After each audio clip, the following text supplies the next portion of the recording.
వనస్థలిపురంలో RS brothers mega shopping mall Akkineni Naga Chaitanya మరియు Sobhita గార్లచే September 26న ఘన ప్రారంభం.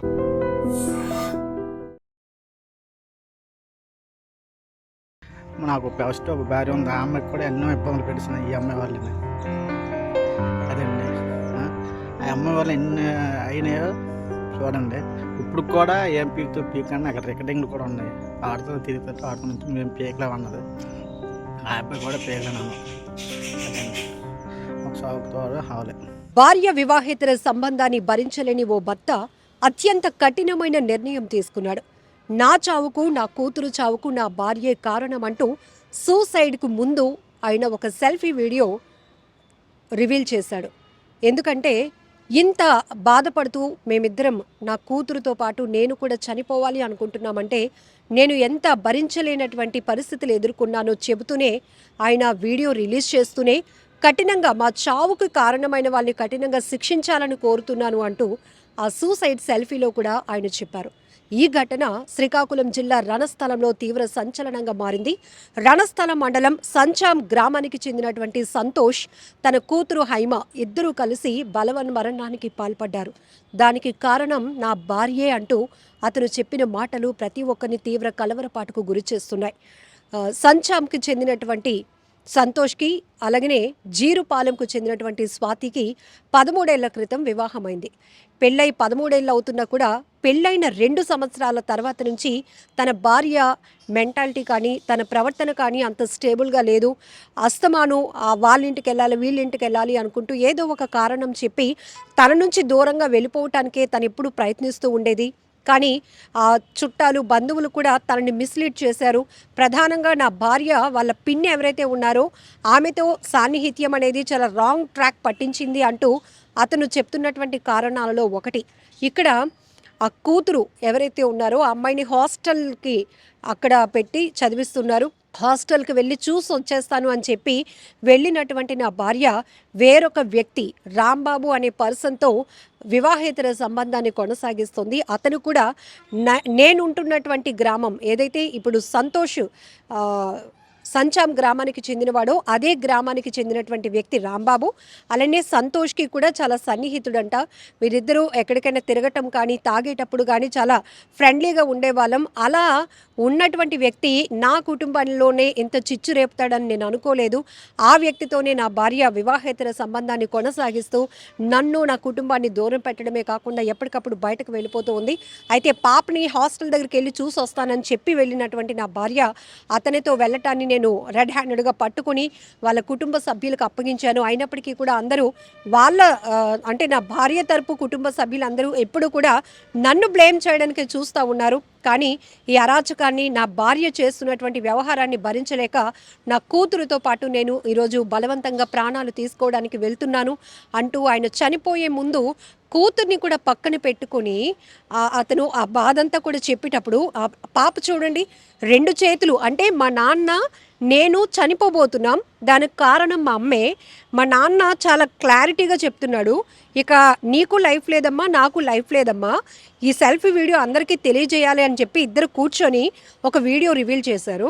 వాళ్ళ నాన్న మాటలంటూ ఎంతో దుఃఖాన్ని దిగమింగుకుంటూ వింటున్నటువంటి ఆ పాప లాస్ట్లో 2 చేతులు జోడించి నమస్కారం పెట్టి అంటే చూడండి ఆ చిన్న తల్లికి ఎంత మెచ్యూరిటీ వచ్చింది. చావు అంటే పెద్దవాళ్ళం కాదు కదా, ఎంతో పెద్ద సమస్య తలపైన ఒక బండరాయి లాంటి సమస్య వచ్చిన వాళ్ళు కూడా చావు అనే పదాన్ని వినడానికి ఇష్టపడరు. ఈవెన్ ఎంతో తీవ్ర అనారోగ్య పరిస్థితిలో ఉన్న వాళ్ళు కూడా ఆ ఊపిరితో అంటే చావు బతుకుల మధ్య కొట్టుమిట్టాడుతూనే ఇంకా బ్రతకాలి అనే ఒక ఆశ ప్రతి ఒక్కరిలో ఉంటుంది. అలాంటిది ఆ పాప మేము ఇంకా చనిపోతున్నాం, నాన్న ఒక నిర్ణయం తీసుకున్నాడు, ఇక నాకు లైఫ్ లేదు, ఇంకేమీ నేను ఇప్పుడు ప్రపంచాన్ని చూడను అని తెలిసి కూడా యాక్సెప్టెన్సీలోనికి వెళ్ళి ఆ పాప సెల్ఫీ వీడియోలో లాస్ట్లో 2 చేతులు జోడించి నమస్కారం పెట్టడం అనేది తీవ్రంగా మనం అందరం ఆలోచించాల్సిన విషయం. తీవ్ర మనసును కలిసివేస్తోంది. ఎందుకంటే అంత మెచ్యూరిటీ పిల్లల్లో ఉంటుంది అంటే పెద్దవాళ్ళుగా మనం ఎలా ఉండాలి అన్నది కూడా ఇక్కడ అర్థం చేసుకోవచ్చు. కానీ అతను చెప్తున్నటువంటి కారణాలు ఇది 1 సైడ్ కావచ్చు, బోత్ సైడ్స్ కావచ్చు. బట్ ఒకటి ఏంటంటే అతను మాత్రం కూతురుతో పాటు నేను ఎందుకు చనిపోవాలనుకుంటున్నానంటే నా భార్య నన్నే కాదు నా కూతుర్ని కూడా మోసగిస్తూ వచ్చింది. ఏదో ఒక కారణం చెప్పి పుట్టింటికి వెళ్ళిపోతున్నటువంటి నా భార్య చుట్టాలు కావచ్చు, వాళ్ళ పిన్ని ప్రోత్సాహంతో ఎవరైతే ఈ పర్సన్‌తో వివాహేతర సంబంధం కొనసాగిస్తుందో రాంబాబు అనే వ్యక్తితో తరచుగా ఫోన్స్ మాట్లాడుతూ ఉండటం, అది కూడా మా పాప కూడా నాకు కన్వే చేయలేకపోయింది, చెప్పుకోలేకపోతోంది. కానీ ఆఖరికి ఈ విషయం మొత్తం బండారం బయటపడేటప్పటికి నా కూతురు కూడా మౌనంగా ఉండిపోయింది. అందుకే తనకి విషం ఇచ్చి నేను కూడా చనిపోతున్నాను అంటూ ఆయన సెల్ఫీ వీడియో రివీల్ చేశారు. అయితే అతను అక్కడికక్కడే మృతి చెందగా పాప హైమ మాత్రం ప్రాణాలతో కొట్టుమిట్టాడుతుంటే అక్కడున్న వారు హుటాహుటిన హాస్పిటల్కి తీసుకెళ్తే ఆ పాప ట్రీట్మెంట్ పొందుతూ చనిపోయింది. చాలా బాధాకరం కదా. ఒక్క తప్పు ఇంతమంది ప్రాణాలు తీయటం అనేది చాలా బాధాకరమైన విషయం. ఈ ఘటనలు ఏం చెప్తున్నాయి, సొసైటీలోనికి ఎలా రీచ్ అవుతున్నాయో తెలియదు, కానీ ఎంత దారుణం. ఈ విషయం తెలిసిన తర్వాత కూడా ఆ ప్రియుడు ఆమె ఇద్దరు కూడా పరారీలో ఉన్నారు. ఇప్పుడు పోలీసులు అయితే వారిద్దరిని కూడా అదుపులోనికి తీసుకోవడం జరిగింది. ఏంటి, ఎవరు ఏం సాధించగలిగారు ఇక్కడ? ఏమీ లేదు. ఒకవేళ అసలు నచ్చకపోతే పూర్తిగా విడిపోవడం బెటర్, కానీ ఇట్లా ఒకరినొకరు మోసగించుకుంటూ ముందుకు వెళ్ళటం వల్ల కుటుంబాలు ఏ స్థాయిలో విచ్ఛిన్నమైపోతున్నాయో, ఎలా రోడ్డు పాలవుతున్నాయో, ఎలా తమ వారిని కోల్పోతూ ఇప్పుడు సంతోష్ కుటుంబంతో పాటు ఆ సంచాం గ్రామం మొత్తం తీవ్ర విషాదంలోనికి వెళ్ళిపోయింది. అయ్యో, అర్ధాంతరంగా ఒక కుటుంబంలో ఇద్దరు వ్యక్తులు లేకుండా పోయారు, దానికి మరొక ఇద్దరు కారణం అనే విషయాన్ని తీవ్ర స్థాయిలో చర్చకు దారితీస్తున్నటువంటి అంశం ఇది. అంతేకాదు అతను చెప్తున్నట్టు 13 ఏళ్ళు పెళ్ళైనటువంటి వైవాహిక జీవితం ఏదో రకంగా ముందుకు వెళ్తూ ఉన్నా ఎవరో ఒకరు కాంప్రమైజ్ అవుతున్నా తన ప్రవర్తనలో ఎలాంటి మార్పు లేదు. ఎందుకంటే నాకు సన్నిహితుడైన వ్యక్తితోనే తను ఇలాంటి రిలేషన్ కొనసాగిస్తూ నన్ను మభ్యపెట్టడానికి చాలా ప్లాన్లు వేసింది, చాలా ప్రయత్నాలు చేసింది.